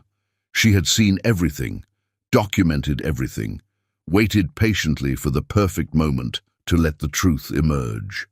Furthermore, Montgomery continued, his voice dripping with disgust, we have evidence of attempts to obstruct justice. Your recent inquiries about the company's assets in Italy suggest plans to flee prosecution. The handcuffs felt cold against Alessandro's wrists as the FBI agents read him his rights. Through the boardroom's floor-to-ceiling windows, he could see news helicopters circling, broadcasting his downfall to the world. Somewhere in Baltimore, was Annika watching? Was she shielding their daughter from seeing her father's disgrace? The perp walk through his own lobby was orchestrated for maximum media impact. Photographers who had once captured him at charity galas now documented his shame.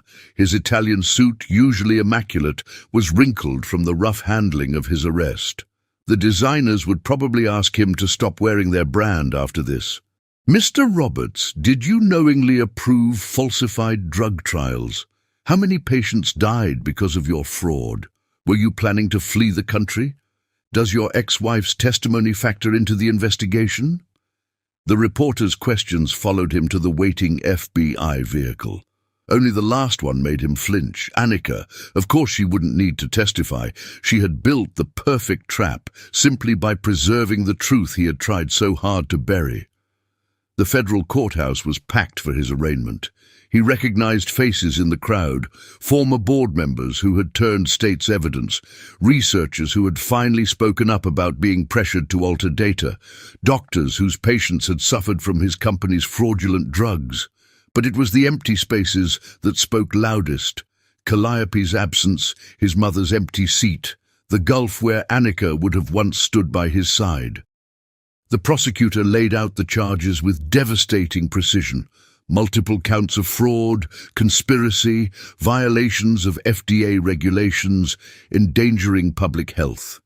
Each count was supported by evidence so meticulously gathered it could only have been assembled over years. His own emails, his signatures on falsified reports, his instructions to subordinates, all preserved and presented with surgical accuracy. "Your Honor," his court-appointed lawyer argued weakly, "Mr. Roberts has deep ties to the community. His grandfather founded Roberts Pharmaceuticals. He's a prominent philanthropist who used his position to perpetrate a massive fraud that endangered countless lives," the prosecutor interrupted. "And we have evidence that the defendant has been liquidating assets and making inquiries about countries without extradition treaties." The judge's decision was swift. No bail. Alessandro Roberts, who had once ruled over a pharmaceutical empire, was remanded to federal custody. The same hands that had once signed multi-million-dollar deals were now being fingerprinted, their manicured nails stained with harsh black ink. In his holding cell, the reality of his situation finally hit him. His phone had been confiscated, but he could still see Calliope's last message burned into his memory. "I've accepted an immunity deal. I'm sorry, Alessandro, but I have to protect myself." Even his mistress, the woman he had betrayed his wife for, had abandoned him to save herself. The following weeks brought a cascade of betrayals. Board members he had golfed with for years now testified against him. Scientists detailed how he had pressured them to alter trial results. Former allies scurried to make deals with prosecutors, each one adding another nail to the coffin of his defense. His legal team, once the most expensive in Boston, began to withdraw as his assets were frozen. The few lawyers who remained were overwhelmed by the mountain of evidence. Evidence that had been quietly accumulated during his marriage by a woman who had understood that the best revenge was simply letting the truth come to light. From his cell in the federal detention center, Alessandro watched his empire crumble. Roberts Pharmaceuticals, the company his grandfather had founded with a single pharmacy in Boston's North End, was now worthless. The stock that had once been his family's legacy had been delisted, existing only as a cautionary tale in business ethics courses. His mother's visit was the hardest to bear. She sat across from him in the detention center's visiting room, her aristocratic Italian features lined with grief and shame. "Your father would be devastated," she said in Italian, her native tongue emerging in distress. "He built this company to help people, figlio mio, not to poison them for profit." "I thought I was protecting our legacy, Mama," Alessandro replied, his own Italian emerging as his carefully constructed American persona cracked. "No," she shook her head, tears in her eyes. "You destroyed it." Annika understood the true legacy, healing, helping, doing what's right. Perhaps that's why God gave her your daughter to raise. The mention of his daughter was a knife to his heart. Maya would grow up seeing her father's disgrace in history books, would learn about his crimes in business school case studies. The Roberts name, which he had fought so hard to protect, would now be synonymous with corporate fraud. The day he signed the plea agreement felt like another death, 15 years in federal prison in exchange for full cooperation. His remaining lawyers assured him it was the best deal he would get, that a trial would only expose more of his crimes to public scrutiny. That night, alone in his cell, Alessandro Roberts finally understood the true magnitude of his fall. He had lost not just his company and his freedom, but something far more precious, the respect of the woman who had once loved him enough to save his life, and the chance to watch his daughter grow up. The final blow came in the form of a newspaper slipped under his cell door by a sympathetic guard. There was Annika's picture, accompanying an article about her appointment to a prestigious FDA advisory committee. She was smiling, confident, free of the shadow he had cast over her life. The caption mentioned her role in exposing pharmaceutical fraud and her commitment to ethical medical research. In the end, Alessandro Roberts' fall wasn't just about losing his company or his freedom. It was about understanding too late that he had sacrificed everything meaningful, his integrity, his marriage, his chance to be a father, for an empire built on lies.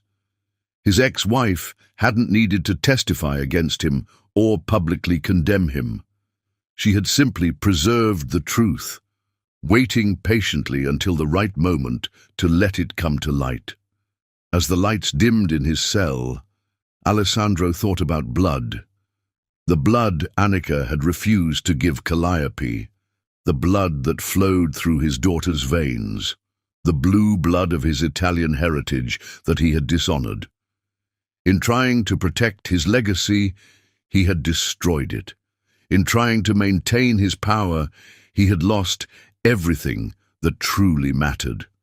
The fall of Alessandro Roberts would be studied in business schools for years to come, not as a tale of corporate intrigue, but as a lesson in justice served through truth revealed. And somewhere in Baltimore, his ex-wife continued saving lives, their daughter growing strong under her care, proof that sometimes the best revenge is simply living well while letting karma take its course. Chapter 11. Sweet Justice. 5 years had carved deep lines into Alessandro Roberts's face as he sat in the upscale Baltimore cafe, waiting for the woman he had once called his wife. His normally immaculate Italian suit hung loose on his frame. Prison food and regret had taken their toll. His hands, once steady with corporate power, trembled slightly as he adjusted his tie. The cafe had been Annika's choice, a neutral ground far from their shared history in Boston. Through the window, he could see Johns Hopkins Hospital rising against the skyline, her domain now, where she reigned as one of the most respected surgeons in the country. The irony wasn't lost on him that she had built her empire on healing, while his had crumbled under the weight of harm done. When Annika walked in, Alessandro barely recognized her. Gone was the soft elegance of a CEO's wife, replaced by the confident bearing of a woman who had come into her own power. Her surgical scrubs had been replaced by a tailored dress that spoke of authority rather than decoration, and her natural hair crowned her head like a victory wreath.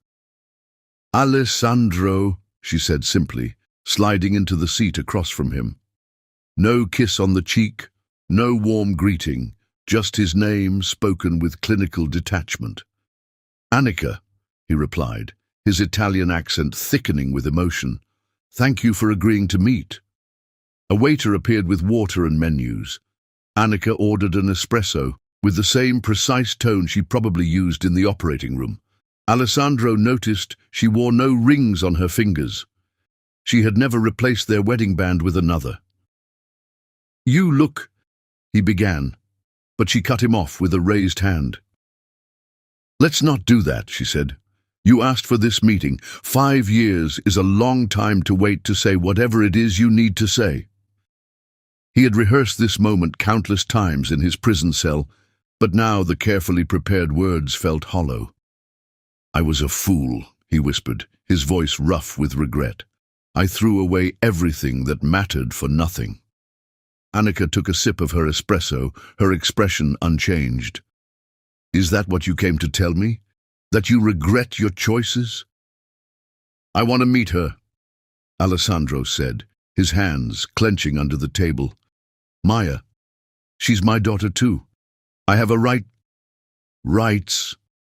Annika's laugh was sharp enough to cut. "You lost any rights to Maya when you chose to risk her life before she was even born. When you violated my medical privacy, when you asked a pregnant woman to undergo a medical procedure for your mistress." The waiter, sensing the tension, quietly retreated without taking their food order.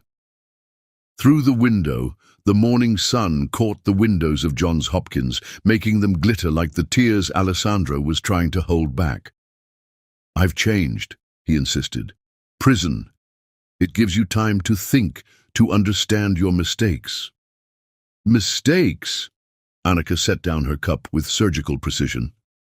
Let's be clear about what happened, Alessandro. You didn't make mistakes. You made choices. You chose to falsify drug trials that put people's lives at risk. You chose to betray not just your marriage vows, but your company's entire mission of healing. He flinched at each precise hit, recognizing the same skill that had once made her such a brilliant surgeon. She was cutting away his defenses with practiced expertise. "How is she?" he asked softly. "Maya? Does she ask about me?" Something flickered in Annika's eyes, the first crack in her professional facade. "She's brilliant," she said after a moment. "Top of her class. She wants to be a doctor like me. She has your talent for languages. She's already learning Italian from my mother-in-law." The casual mention of a mother-in-law struck him like a physical blow. "You're married?" "Not yet," Annika replied. "But David and I are discussing it. He's chief of cardiology at Hopkins. He teaches Maya medical terms in Latin, treats her like his own." The image of another man teaching his daughter, loving his daughter, being the father he should have been, made Alessandro's chest tighten. "Please," he whispered, "just let me meet her once. Let me try to explain." "Explain what?" Annika leaned forward, her voice dropping to a dangerous whisper. "Explain how you violated her mother's medical privacy, how you risked her life in the womb for your mistress, how you built an empire on lies that could have killed countless patients." Alessandro slumped in his chair, defeated. "I was a fool," he repeated, the words tasting like ashes. "Yes," Annika agreed, "you were. But that's not why I agreed to meet you today." She reached into her designer bag and pulled out a document. "I have a proposition for you." The legal papers slid across the table like a sentence. Alessandro recognized the letterhead of his family's company, or what remained of it. Roberts Pharmaceuticals had emerged from bankruptcy proceedings as a shell of its former self, its valuable patents and research facilities sold off to competitors. "What is this?" he asked, though he could guess. "A chance at redemption," Annika replied. "Sign over controlling interest in what's left of Roberts Pharmaceuticals to my new medical research foundation. We'll rebuild it, but this time with a focus on ethical research, on making treatment accessible to underserved communities." Alessandro stared at the document, understanding dawning in his eyes. This had been her endgame all along, not just bringing him down, but transforming his family's legacy into something meaningful. "And if I sign," he asked, already reaching for the pen she held out, "then we can discuss supervised visits with Maya," Annika said carefully. "Not right away, but eventually. She should know her heritage, both the mistakes and the redemption." His hand trembled as he signed, watching his family name transfer to Annika's control. But there was a certain poetry to it. She had always been the true healer in their relationship. "I really did love you," he said as she gathered the papers. "Whatever else I did wrong, that was real." "I know," Annika replied, standing to leave. "That's what made your betrayal so perfect. It taught me that love isn't enough. Integrity matters more." She paused at the table's edge, reaching into her bag one more time. A photograph slid across the table, Maya in a Halloween costume, dressed as a tiny surgeon. She had his eyes but Annika's spirit, her pose radiating the confidence of a child who knew she was deeply loved. "She'll know about you when she's ready," Annika said softly. "Not the tabloid version or the case study version, but the whole truth, including this moment when you chose to put her future above your pride." As she walked away, her heels clicking against the cafe floor like a judge's gavel, Alessandro Roberts held the photo of his daughter and felt something he hadn't expected: hope. Not for himself, his mistakes had earned their consequences, but for the legacy that would rise from the ashes of his fall. Through the window, Johns Hopkins continued to glitter in the morning sun, a monument to healing that would now carry forward the reformed Robert's name under Annika's guidance. Sweet justice indeed, his empire transformed into something truly worthy of their daughter's inheritance. The espresso cup sat empty between them, the last remnants of their shared past. But something new had been born in this meeting, something that tasted less like revenge and more like redemption. Alessandro tucked the photo carefully into his jacket pocket, close to his heart, and finally understood that sometimes justice is sweetest when it creates something better than what it destroys. Chapter 12. The Final Cut. The Ultimate Victory. The Boston skyline glowed golden in the late afternoon sun as Annika Rose stood at the podium of the newly inaugurated Rose Medical Research Foundation. Below her, a sea of faces: medical researchers, journalists, former Roberts Pharmaceuticals employees, and most importantly, her 8-year-old daughter Maya, sitting in the front row between David and Alessandro. 5 years ago, Annika began, her voice carrying the quiet authority that had made her legendary in operating rooms across 2 cities. I stood in this same building and made a choice, not between right and wrong. That choice had already been made for me by others' actions. No, I chose between mere survival and true transformation. The massive atrium, once dominated by corporate logos and stock tickers, now showcased breakthrough medical research and patient success stories. The Foundation's first major project was displayed prominently: a revolutionary treatment protocol for rare blood disorders, developed ethically and priced accessibly, a direct response to the lie that had shattered her marriage. Today, we are not just opening a new research foundation, she continued, her eyes meeting Alessandro's briefly. We're redefining what legacy means. It's not about names on buildings or stock portfolios. It's about the lives we touch, the healing we bring, the truth we protect. Maya beamed up at her mother, dressed in a miniature lab coat embroidered with Doctor. Rose Roberts, junior researcher, a birthday gift from David that acknowledged both her heritage and her future. She had her father's aristocratic features and her mother's determined spirit, but most importantly, she had inherited something neither of them had possessed in their youth: wisdom about the true nature of power. The ceremony continued with the unveiling of the Foundation's mission statement etched in glass in the lobby: healing through truth, progress through integrity. Below it, smaller but equally significant, was the dedication: for Maya Rose Roberts, who taught us that the strongest bonds are not of blood, but of choice. As Annika prepared to cut the ribbon, surgical precision, always, she felt the weight of the journey that had brought them here. The betrayal that had nearly broken her had instead forged her into something extraordinary.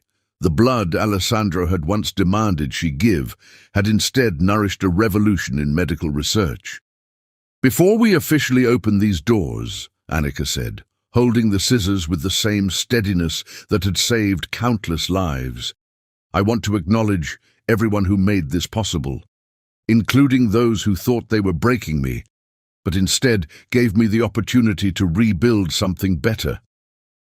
Her eyes found Calliope in the crowd, uninvited but present, watching from the back with an unreadable expression. The woman who had once tried to take everything from her had instead given her the push she needed to claim her true power. Annika nodded slightly, acknowledging the role even enemies play in our greatest transformations. The ribbon fell, and with it the last vestiges of Roberts Pharmaceuticals' troubled legacy. In its place stood something revolutionary, a research foundation that would prioritize ethics over profits, truth over convenience, healing over wealth. The crowd erupted in applause, but Annika's attention was on Maya, who had run to hug her. "You did it, Mommy," Maya exclaimed, her eyes shining with pride. "You fixed everything." "No, my love," Annika replied, smoothing her daughter's dark curls. "We built something new." something better. Later, in what had once been Alessandro's office, now transformed into a state-of-the-art research laboratory, the new board of directors gathered for their first official meeting. The familiar mahogany table remained, but instead of profit projections, it now held research proposals and patient advocacy plans. "Dr. Rose," one of the directors began, but Annika raised her hand. "Today, we're making one final change," she announced, revealing the Foundation's new logo. The Rose and Roberts names were intertwined around a medical caduceus, symbolizing the fusion of past and future, healing and hope. "This foundation belongs to all of us, including the next generation." She glanced at Maya, who was proudly showing David her latest drawing, a detailed sketch of the human heart, annotated in both English and Italian, combining her mother's medical knowledge with her father's linguistic heritage. Alessandro, who had earned his place on the board through genuine redemption and unwavering support of the Foundation's ethical mission, watched his daughter with quiet pride. He had lost an empire, but gained something far more precious, the chance to be part of a legacy truly worth passing on. As the sun set over Boston Harbor, painting the sky in shades of healing, rose gold like new beginnings, deep purple like hard-earned wisdom, Annika stood at the window of her new office. Below, the city that had witnessed her greatest pain now watched her greatest triumph. Her phone buzzed one last time with a message from Calliope. "You've won completely. The game is yours." Annika smiled, typing her response. It was never a game. It was always about healing, including you. She attached information about the Foundation's new blood disorder research program, then blocked the number permanently. Some circles needed to be closed with compassion rather than victory. The evening ended with a private dinner. Annika, Maya, David, and even Alessandro, all celebrating not just the Foundation's opening, but the complex, beautiful truth that families can be rebuilt, that healing comes in many forms, that the strongest legacies are built not on blood, but on choice. Maya fell asleep on the car ride home, clutching her junior researcher badge, dreaming perhaps of following in her mother's footsteps, not because of obligation or revenge, but because she had learned that true power lies in the ability to heal rather than harm. Annika carried her sleeping daughter into their home, where David had already prepared Maya's favorite breakfast for tomorrow. Heart-shaped pancakes, a surgeon's precise creation. The walls were lined with their combined achievements. Annika's medical breakthroughs, David's research papers, Maya's increasingly sophisticated anatomical drawings, and yes, even a few carefully chosen photographs of Alessandro, representing not what was lost, but what had been transformed. The final piece of the Foundation's transformation had been the most brilliant of all, not the destruction of Alessandro's empire, but its resurrection as something noble, not the punishment of those who had wronged her, but their rehabilitation into something better, not revenge served cold, but justice served with healing. As Annika tucked Maya into bed, her daughter stirred slightly. "Mom," she whispered sleepily, "are we heroes now?" "No, sweetheart," Annika replied, kissing her forehead. "We're healers, and that's better than any hero." The night settled over Boston, stars twinkling like hope above the city skyline. The Rose Medical Research Foundation stood as a beacon against the darkness, its lights burning late as researchers worked to fulfill its mission. But more importantly, it stood as a testament to the power of transformation. How the deepest wounds can become the strongest foundations, how betrayal can be transformed into blessing, how the sharpest cuts can lead to the most profound healing. The final cut had been made not with a scalpel but with wisdom, not in revenge but in revolution. And in the end, that was the most excellent victory of all, not the fall of an empire, but its rebirth as something truly worthy of the next generation. Queens don't just survive betrayal or build empires from its ashes. The truly great ones transform pain into purpose, wounds into wisdom, and broken dreams into beautiful realities. Annika Rose had done more than survive or succeed. She had shown the world that the most amazing victories come not from destroying what hurt us, but from building something so magnificent that the past becomes merely prologue to a greater story. The end was really just the beginning of something far more extraordinary than revenge could ever be. For in the final analysis, Annika Rose hadn't just won the game. She had changed its rules entirely, creating a legacy of healing that would touch countless lives for generations to come. And that was the most amazing victory of all. Subscribe if you liked.